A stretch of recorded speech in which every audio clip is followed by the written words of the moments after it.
Hello दोस्तों।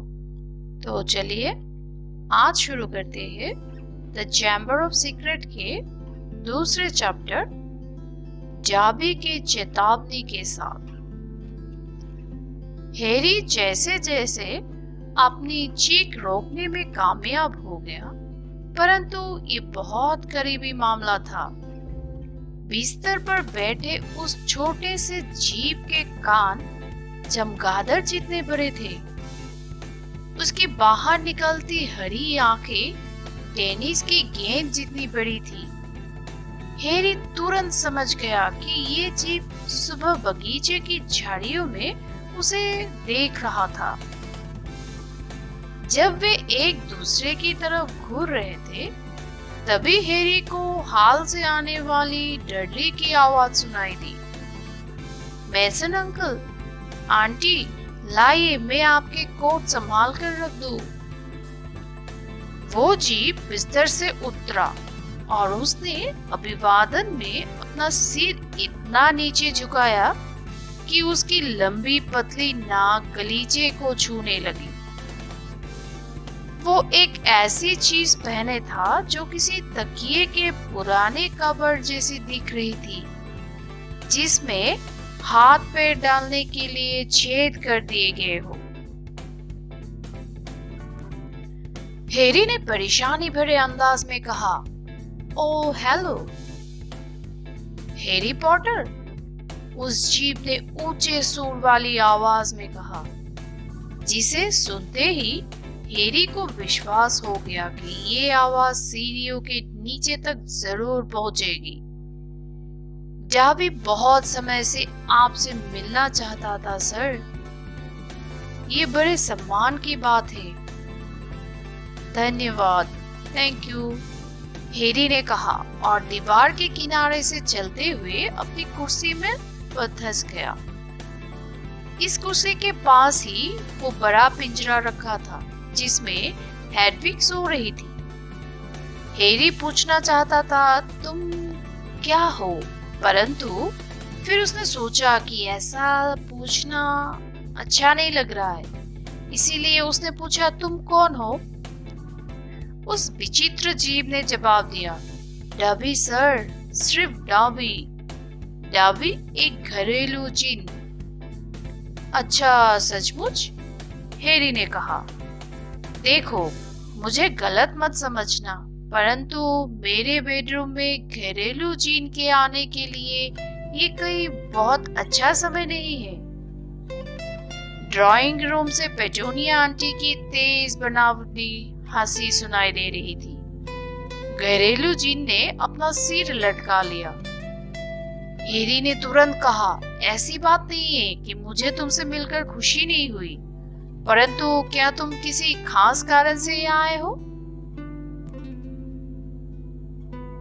हाँ sir, डबी ने गंभीरता से कहा। डबी आपको ये बताने आया है सर, ये मुश्किल है। डबी समझ नहीं पा रहा है कि कहाँ से शुरू करे।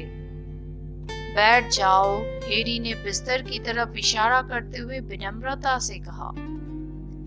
वो दहशत में आ गया जब घरेलू जीन फूट फूट कर रोने लगा और जोर जोर से आवाजें निकालते हुए आंसू बहाने लगा। बैठ जाओ, घरेलू जिन धारे मारकर रो रहा था। कभी भी नहीं। हैरी को लग रहा था जैसे नीचे से आ रही आवाजें अब बीच बीच में रुकने लगी थी। वो फुसफुसाया, माफ करना, मैं तुम्हें दुखी नहीं करना चाहता। दुखी और डबी को घरेलू जिन की जैसी सांस अटक गई। डबी को कभी किसी जादूगर ने बैठने के लिए नहीं कहा, वो भी अपने साथ।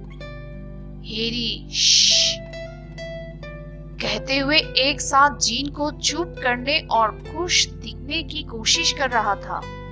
उसने डबी को दोबारा बिस्तर पर बिठाया, जहां वो झिझकी लेते हुए बैठ गया।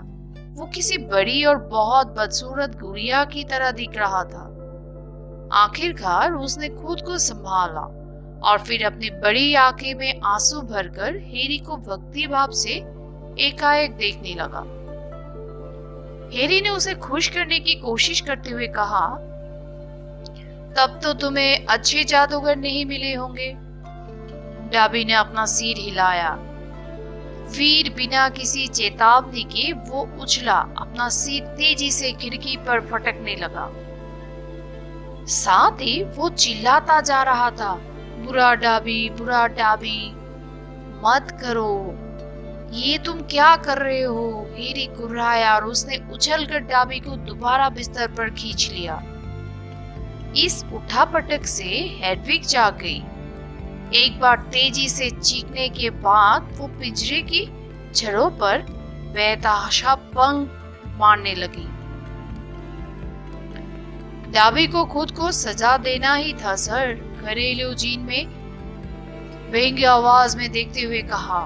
डैबी ने अपने मालिक की बुराई की थी सर। तुम्हारा मालिक?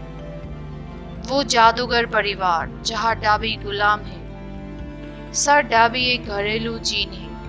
डैबी जिंदगी भर उस परिवार की गुलामी करने के लिए मजबूर है। क्या उन्हें पता है कि तुम यहाँ आए हो? हैरी ने उत्सुकता से पूछा।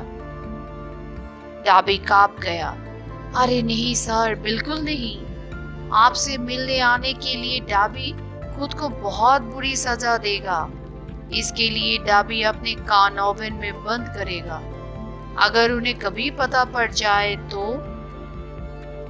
परंतु अगर तुमने अपने कान ओवन में बंद कर लिए तो क्या उनका ध्यान इस तरफ नहीं जाएगा? डैबी को इस बारे में शक है सर। डैबी किसी न किसी बात के लिए हमेशा खुद को सजा देता रहता है। सर, वे डैबी को ये करने देते हैं। कई बार तो वे डैबी को खुद को सजा देने की याद भी दिलाते हैं सर। परंतु तुम उन्हें छोड़ क्यों नहीं देते? वहां से भाग क्यों नहीं जाते?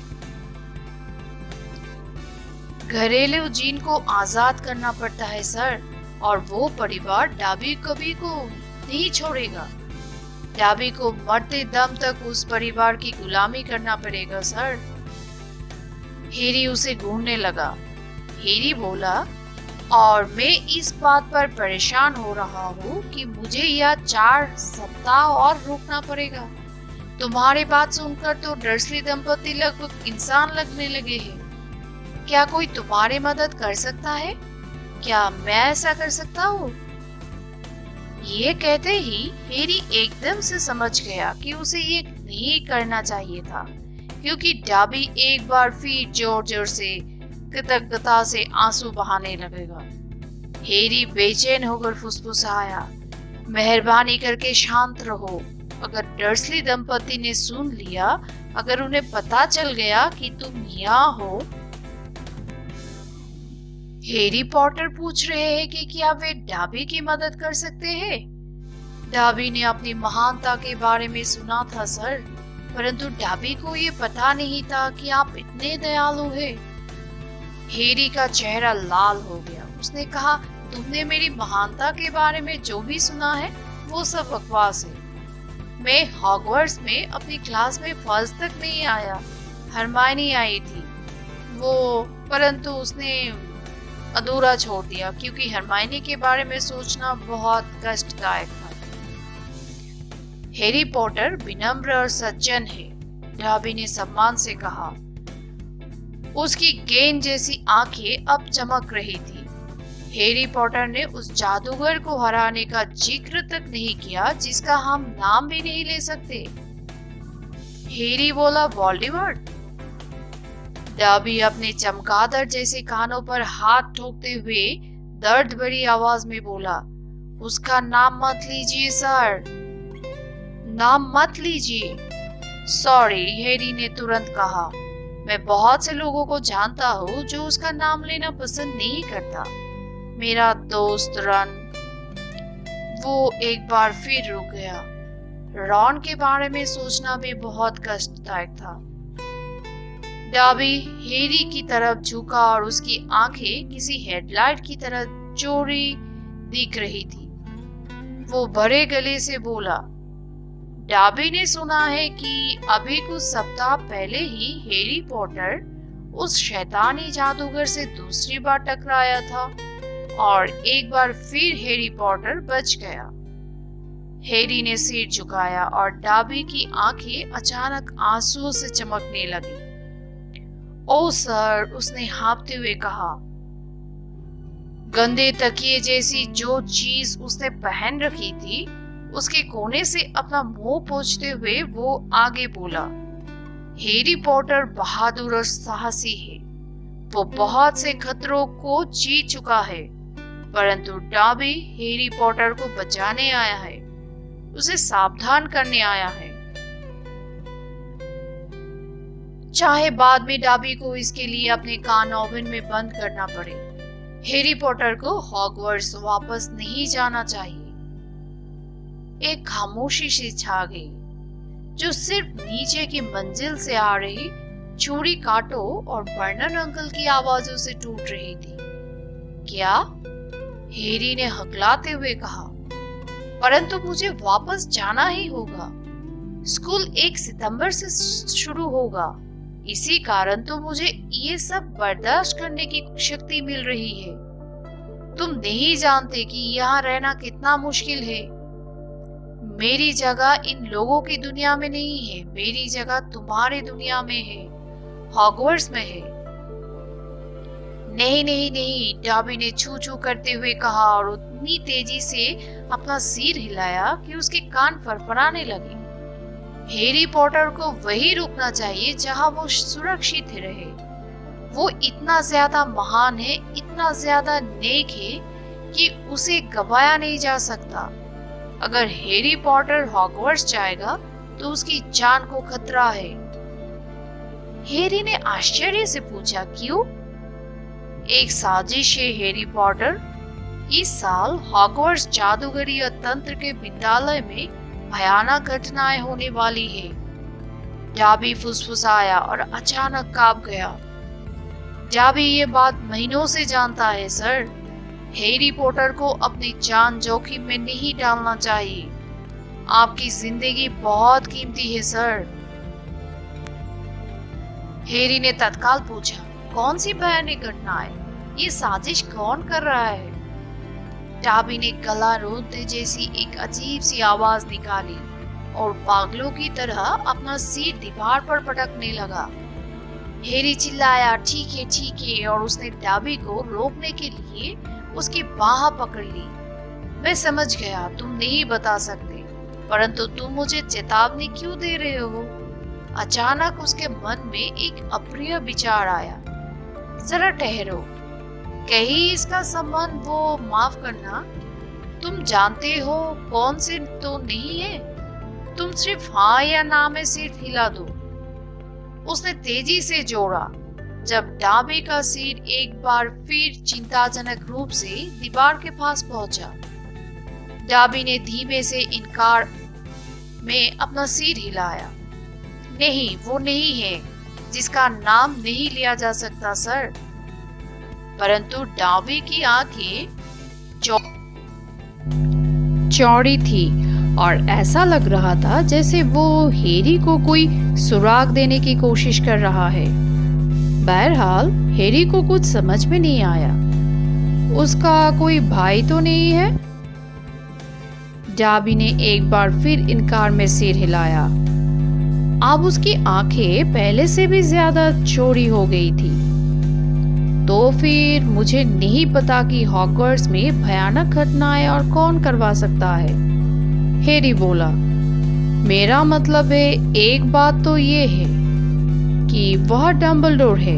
तुम डंबलडोर को तो जानते ही होगे, नहीं क्या? डाबी ने अपना सिर झुकाया। अल्बस डंबलडोर हॉगवर्ट्स के अब तक के सबसे महान हेडमास्टर है। डाबी ये बात जानता है सर। डाबी ने ये भी सुन रखा है कि जब तुम जानते हो कौन अपनी शक्तियों के शिखर पर था, तब भी वो डंबलडोर से ज्यादा शक्तिशाली नहीं था। परंतु सर, डाबी की आवाज बहुत महत्वपूर्ण फुसफुसाहट में बदल गई। ऐसी शक्तियां हैं जिनका डम्बलडोर कभी ऐसी शक्तियां हैं जिनका कोई भला जादूगर कभी कुछ नहीं कर सकता। और इससे पहले हैरी उसे रोक पाए, डाबी ने बिस्तर से कूदकर हैरी का टेबल लैंप उठाया और उसे अपने सिर पर मारने लगा। साथ में वो कान फोड़ू चीखे भी निकालते जा रहा था। अचानक नीचे की मंजिल पर खामोशी छा गई। हैरी का दिल तूफानी रफ्तार से भागने लगा। 2 सेकंड बाद उसने सुना कि बर्नन अंकल हॉल में ये कहते हुए ऊपर आ रहे थे, लगता है डडली ने एक बार फिर अपना टेलीविजन चालू छोड़ दिया, बदमाश कहेगा। जल्दी अलमारी में, हैरी ने फुसफुसाते हुए कहा। इसके बाद उसने डाबी को जल्दी से अलमारी के अंदर ठूस दिया और जब कमरे के दरवाजे का हैंडल घुसा तब तक वो झपट कर बिस्तर पर लेट चुका था। दांत किटकिटाकर अपना चेहरा बिल्कुल हैरी के करीब लाते हुए बर्नन अंकल बोले, शैतान के नाती, तुम क्या कर रहे थे? तुमने मेरे मोटू पतलू चुटकुले का मजा किरकिरा कर दिया। अब अगर तुमने एक भी आवाज निकाली तो तुम ये इच्छा करने लगोगे कि काश तुम कभी पैदा ही नहीं हुए होते। वे कमरे से उल्टे पैर लौट गए। कांपते हुए हैरी ने डाबी से अलमारी से बाहर निकाला। उसने कहा, देखा यहाँ पर कैसे माहौल है? आप तो तुम्हें समझ में आ गया होगा कि मुझे दोबारा हॉगवर्ट्स क्यों जाना पड़ेगा। वही एक लौती जगह है जहां मैं सोचता हूं जहां मेरे दोस्त थे। दोस्त जो हैरी पॉटर को खत भी नहीं लिखते? डाबी ने चालाकी से पूछा। मुझे उम्मीद है कि वे सिर्फ, परंतु जरा ठहरो, हैरी ने तोड़िया जलाकर पूछा। तुम ये बात कैसे जानते हो कि मेरे दोस्त मुझे खत नहीं लिखते? डाबी ने अपने पैर इधर उधर किया। हैरी पॉटर, डाबी पर गुस्सा मत करना। डाबी ने ये हैरी पॉटर की भलाई के लिए किया था। क्या तुमने मेरे खत बीच में रोक लिए थे? घरेलू जिन बोला। डाबी के पास आपके सारे खत रखे हैं सर। तेजी से हैरी की पहुंच से बाहर हटते हुए उसने अपने तकिए के कबर के भीतर से, जिसे वो अपने पहने हुए था, चिट्ठियों को मोटा पुलिंदा निकाला। इन चिट्ठियों में हैरी ने हरमाइनी की साफ सुथरी लिखावट पहचान ली। उसे रॉन की गंदी लिखाई भी दिख रही थी और एक घसीट मार छिप भी, जो हॉगवर्ट्स के मैदान के रखवाले हैग्रिड की लिखावट लग रही थी। डाबी ने हैरी की तरफ चिंता से देखते हुए पलके झपकाए। हैरी पॉटर, गुस्सा मत होना। डाबी को आशा थी अगर हैरी पॉटर को लगा कि उसके दोस्त उसे भूल गए हैं तो वो दोबारा स्कूल नहीं जाएगा सर। हैरी कुछ सुन नहीं रहा था। वो चिट्ठियों की तरफ झपटा, परंतु डाबी उसकी पहुंच से दूर हट गया। हैरी पॉटर को सारे खत मिल सकते थे सर, अगर वो डाबी से वादा करे कि वो हॉगवर्ट्स नहीं जाएगा। देखिए सर, ये एक ऐसा जोखिम है जो आपको नहीं लेना चाहिए। बस इतना कह दीजिए सर कि आप वापस नहीं जाएंगे। नहीं, हैरी ने गुस्से से कहा, मुझे मेरे दोस्तों के खत दो। तो अब तो डाबी के पास कोई और रास्ता नहीं है। घरेलू जिन दुखी स्वर से बोला। इससे पहले कि हैरी हिल भी सके, डाबी बेडरूम के दरवाजे की तरफ लपटा, उसे खोला और तेजी से दौड़कर सीढ़ियों उतरने लगा। सूखते मुंह और धड़कते दिल के साथ हैरी उसके पीछे कूदा और उसने कोशिश की कि कोई आवाज ना हो। वो आखिरी 6 सीढ़ियां एक छलांग में कूद गया और हॉल के गलीचे पर बिल्ली की तरह जाकर गिरा। उसने डाबी को हर तरह तोड़ने की कोशिश की। उसने सुना ड्राइंग रूम में बर्नन अंकल कह रहे हैं, मिस्टर मेसन, पेटूनिया को आपके प्लम्बरों वाला वो मजेदार किस्सा तो सुनाइए। वो उसे सुनने के लिए बेताब है। हैरी हॉल से दौड़ता हुआ किचन में घुसा और उसे लगा कि उसकी जान निकल गई है। पेटूनिया आंटी की बताई हुई बेहतरीन पुडिंग, क्रीम और मिठाई का पहाड़ छत के पास हवा में तैर रहा था। डाबी एक अलमारी के ऊपर कोने में दुबका हुआ था।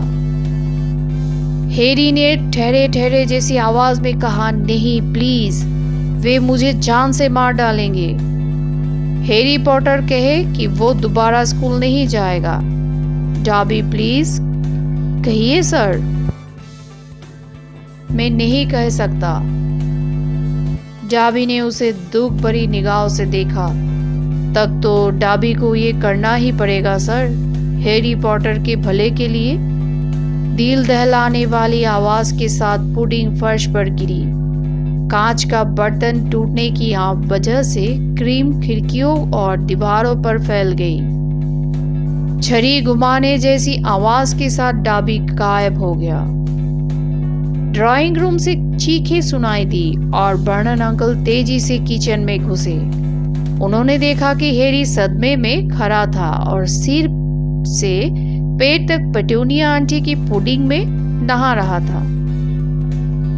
पहले तो ऐसा लगा जैसे बर्नन अंकल सारी घटना की सफाई देने में सफल हो जाएंगे। हमारा भांजा है, थोड़ा पागल है, अजनबियों से मिलने से उसे पसंद नहीं है, इसीलिए हम उसे ऊपर की मंजिल पर ही रखते हैं। बर्नन अंकल हैरान परेशान मेसन दंपति को वापस डाइनिंग रूम में ले गए और हैरी से वादा किया कि मेहमानों के जाने के बाद वे कोरे मार मार कर उसकी चमड़ी उधेड़ देंगे। जाते जाते उन्होंने एक झाड़ू पकड़ा दी। पेटूनिया आंटी ने फ्रीजर से थोड़ी सी आइसक्रीम खोज कर निकाली और हैरी, जो अब भी कांप रहा था, किचन साफ करने में जुट गया। बर्नन अंकल अब भी अपना सौदा करने में कामयाब हो जाते अगर बीच में उल्लू नहीं आया होता। पेटूनिया आंटी डिनर के बाद मेहमानों के सामने मिंट रख रही थी कि तभी एक बड़ा कैरल उल्लू पंख फड़फड़ाते हुए डाइनिंग रूम की खिड़की से अंदर घुसा और मिसेस मेसन के सिर पर एक चिट्ठी थपाकर बाहर उड़ा गया। मिसेस मेसन किसी राक्षसी की तरह चीखाई और पागलों की तरह चीखती हुई घर से बाहर भाग गई।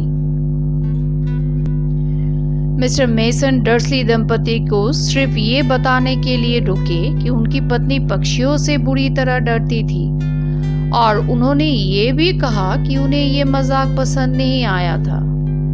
हैरी किचन से बांस सहारे के लिए झाड़ू पकड़कर खड़ा था कि तभी बर्नन अंकल उसके पास आए और उनकी छोटी आंखों में शैतानी चमक थी। इसे पढ़ो, उन्होंने दुष्टता से फुरफुराते हुए कहा। वे उल्लू के टपकाए हुए खत को लहरा रहे थे। चलो इसे पढ़ो। हैरी ने उसे अपने हाथ में ले लिया। उसमें जन्मदिन की बधाई नहीं थी। प्रिय मिस्टर पॉटर, हमें ये गुप्त सूचना मिली है कि आपके निवास पर आज रात 9:12 पर वायु विचरण मंत्र का प्रयोग हुआ है। जैसा कि आप जानते हैं, नाबालिग जादूगरों को स्कूल के बाहर मंत्रों का प्रयोग की इजाजत नहीं है। भविष्य में अगर आपने किसी मंत्र का प्रयोग किया तो आपको स्कूल से निष्कासित किया जा सकता है। हम आपको ये भी याद दिलाना चाहेंगे कि जादू की ऐसी कोई भी गतिविधि जिसे गैर जादुई समझाए मगलुओं को द्वारा देखे जाने का खतरा हो, अंतर्राष्ट्रीय जादूगर संगठन को गोपनीयता अधिनियम के अनुच्छेद 13 के अंतर्गत एक गंभीर अपराध है। अपनी छुट्टियों का आनंद ले। आपकी माफल्ड हाफ क्लॉक जादू का अनुचित प्रयोग कार्यालय, जादू मंत्रालय। हैरी ने पत्र पढ़ने के बाद ऊपर की तरफ देखा और थूक निकाला। तुमने तो हमें ये बताया ही नहीं था कि तुम्हें स्कूल से बाहर जादू करने की इजाजत नहीं है। ये कहते समय बर्नन अंकल की आंखों में पागलपन की चमक साफ दिख रही थी। मुझे लगता है शायद तुम इसका जिक्र करना भूल गए होगे, तुम्हारे दिमाग से उतर गया होगा। वे एक बड़े बुलडॉग की तरह दांत निकालते हुए हैरी की तरफ झुक रहे थे। अब मैं तुम्हें एक खबर सुनाना चाहता हूँ। लड़के, मैं तुम्हें ऊपर ताले में बंद कर रहा हूँ। तुम अब दोबारा कभी उस स्कूल में नहीं जाओगे, कभी नहीं। और अगर तुमने जादू से बाहर निकलने की कोशिश की तो वे तुम्हें स्कूल से निकाल देंगे। इसके बाद पागलों की तरह हंसते हुए वे हैरी को घसीटकर ऊपर की मंजिल तक ले गए। बर्नन अंकल अपने बुरे वादे जितने ही बुरे निकले। अगली सुबह उन्होंने हैरी की खिड़कियों पर छड़े लगवाने के लिए एक आदमी को पैसे दिए। उन्होंने उसके बेडरूम के दरवाजे पर कैटफ्लिप अपने हाथों से लगाया ताकि दिन में 3 बार थोड़ा सा भोजन अंदर धकेला जा सके। वे हैरी को सुबह शाम सिर्फ बाथरूम के लिए बाहर निकालते थे। इसके अलावा वो 24 घंटे अपने कमरे में बंद रहता था।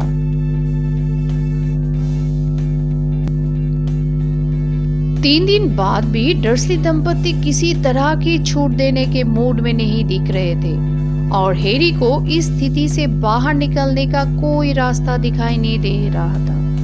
वो अपने बिस्तर पर लेटकर खिड़की पर लगी छड़ों के पीछे सूरज को डूबते हुए देख रहा था और दुखी मन से सोच रहा था कि उसके साथ ना जाने क्या होने वाला है। खुद को जादू से बाहर निकालने से भी क्या फायदा होगा अगर ऐसा करने के बाद उसे हॉगवर्ट्स से निकाल दिया जाए।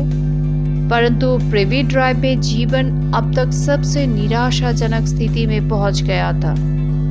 अब जब डर्सली दंपति ये जान गए थे कि हैरी उन्हें नींद में चमगादड़ नहीं बना देगा तो उसका एक लौता हथियार भी हाथ से चला गया था। डार्बी ने हैरी को हॉगवर्ट्स की भयानक घटनाओं से तो बचा लिया था, परंतु जिस तरह से घटना हो रही है उसे ऐसा लगता था कि वो शायद भूखा मर जाएगा। कैटफ्लिप की आवाज आई और पेटूनिया आंटी का हाथ दिखाई दिया, जिसे सूप का एक कटोरा कमरे के अंदर खिसकाया। हैरी की अंतरिया भूख के मारे कुलकुला रही थी। वो बिस्तर से कूदा और उसने लपक कर कटोरा लिया। सूप बर्फ की तरह ठंडा था, परंतु एक घूंट में ही उसने आधा सूप कटक लिया। फिर वो कमरे के दूसरी तरफ रखे हेडविग के पिंजरे के पास गया और कटोरों में नीचे पड़ी गीली सब्जियां निकालकर हेडविग की खाली नस्ती में रख दी। हेडविग ने अपने पंख फड़फड़ाकर हैरी को बहुत शिकायत से देखा। हैरी ने उदासी से कहा, मुझे चोंच दिखाने से कोई फायदा नहीं, हमारे पास बस इतना ही है। उसने अपनी खाली कटोरों को फर्श पर कैटफ्लिप के बगल में रख दिया और फिर से बिस्तर पर लेट गया। सूप पीने से पहले वो जितना भूखा था, ना जाने क्यों सूप पीने के बाद उसे पहले से भी ज्यादा भूख लग रही थी। मान लो वो किसी तरह 4 सप्ताह तक और जिंदा रह ले, परंतु अगर वो हॉगवर्ट्स ना पहुंचे तो क्या होगा? क्या किसी को ये पता करने के लिए भेजा जाएगा कि वो क्यों नहीं लौटा? क्या वे कभी डर्सली दंपति को उसे भेजने के लिए राजी कर पाएंगे? कमरे में अंधेरा छा रहा था। वो थका हुआ था, उसका पेट भूख से कुलकुला रहा था, उसका दिमाग उन्हीं सवालों पर चक्करगिन्नी हो रहा था जिनका कोई जवाब नहीं था। और फिर हैरी एक बेचैन सी नींद में सो गया। उसने अब सपना देखा कि वो एक चिड़ियाघर में एक पिंजरे में कैद है। उसके पिंजरे पर लगे बोर्ड पर नाबालिग जादूगर लिखा है। लोग छड़ों के पास से उसे देख रहे हैं और वो भूखा और कमजोर हालत में भूसे के बिस्तर पर पड़ा हुआ है। उसे भीड़ में डार्बी का चेहरा दिखता है और वो मदद मांगने के लिए चिल्लाता है, परंतु डाबी बोलता है, हैरी पॉटर यह सुरक्षित है सर, और फिर गायब हो जाता है। इसके बाद उसे डर्सली दंपति दिखते हैं और डडली उसके पिंजरे की छड़ों को खरखराते हुए उस पर हंसता है। जब खरखराहट से उसका सिर भनलाने लगा तो हैरी बुदबुदाया, इसे बंद करो, मुझे अकेला छोड़ दो, ये सब रहने दो, मैं सोने की कोशिश कर रहा हूँ। उसने अपनी आंखें खोली। चंद्रमा की रोशनी खिड़की के छड़ों से अंदर आ रही थी और छड़ों के उस पार से कोई उसकी तरफ देख रहा था। उसके चेहरे पर चकत्ते थे, उसके बाल लाल थे और उसकी नाक लंबी थी। हैरी की खिड़की के बाहर रॉन वीज़ली था जो अंदर झांक रहा था। तो दोस्तों, आज के लिए इतना ही। अगर आपको कहानी अच्छा लगे तो शेयर और सब्सक्राइब करना मत भूलिएगा। फिर मिलते हैं अगले और एक नए एपिसोड के साथ। तब तक के लिए बाय।